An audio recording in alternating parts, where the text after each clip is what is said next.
this time I'm going to be talking about how I journal.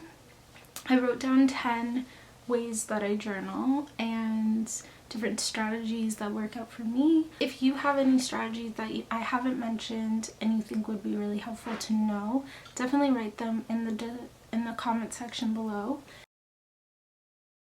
Normally when you journal, you'll think about a question. For example,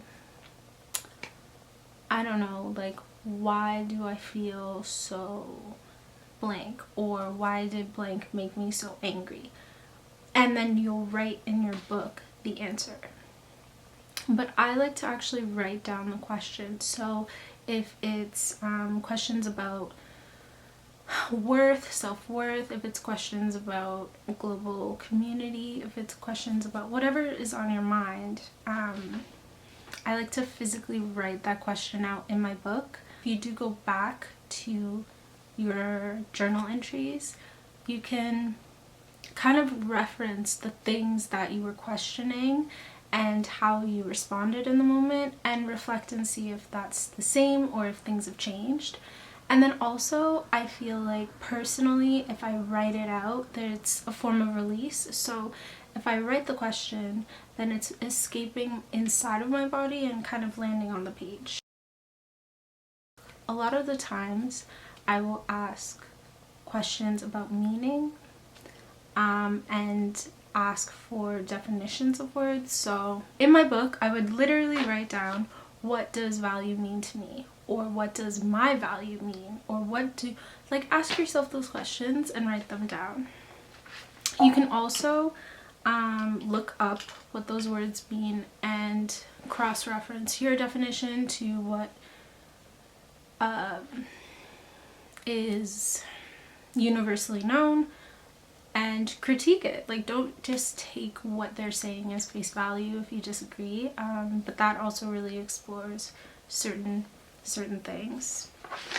Another thing that I do is I ask myself why until I can't anymore. So if we take the theme of, I don't know, we'll take self-worth as a theme. Self-worth and yeah, we'll just take self-worth. So if we take that theme, I will say, this made me feel like this. Why did it make me feel like this? Why is that important to mention? Why, like, asking yourself all these different versions of why really helps zero in on the root of the question. And sometimes you don't have all the answers, but through asking why, it prompts and it develops certain feelings, reactions, emotions that get you closer to the answer. And I just feel like once you get to the root of why you feel certain ways, it's a little bit easier to navigate the world and to figure out if that's actually helpful, a helpful response. And yeah, you just get more clarity and more self-awareness. I also wanted to say, sometimes when you're a bit older, writing in your journal feels very much like, oh, I'm gonna write in my diary tonight about my day. It feels very like juvenile or very embarrassing. I don't know, some people have told me that. I know some of my guy friends are like, and some girls too, like, it just doesn't really fit their MO. I am gonna be making a video on other ways to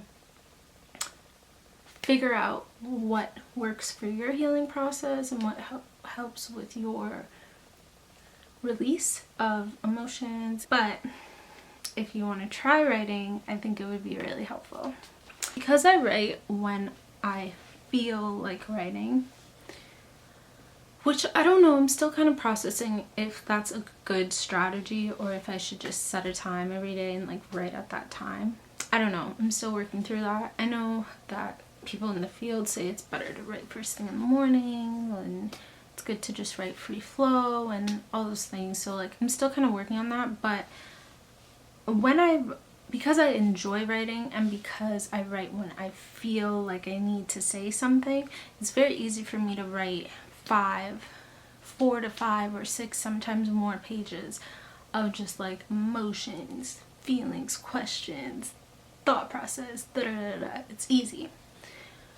But sometimes it can get very low vibrational or like just very honest, you know, and I want to leave with a little bit of uplifting sense, a little bit of more like positive vibes, affirmational, that sort of thing. So the last page, I normally write one page of just affirmations that speak to me in that moment on that day.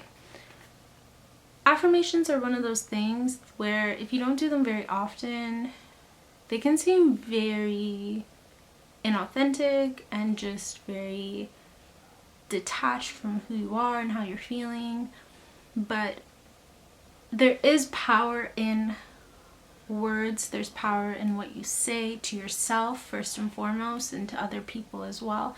So I think that ending your journal entries on like a more positive, uplifting vibe helps a lot, especially if you write at nighttime, because like going into your dreams or going into your sleep state with like all of this heaviness isn't really helpful.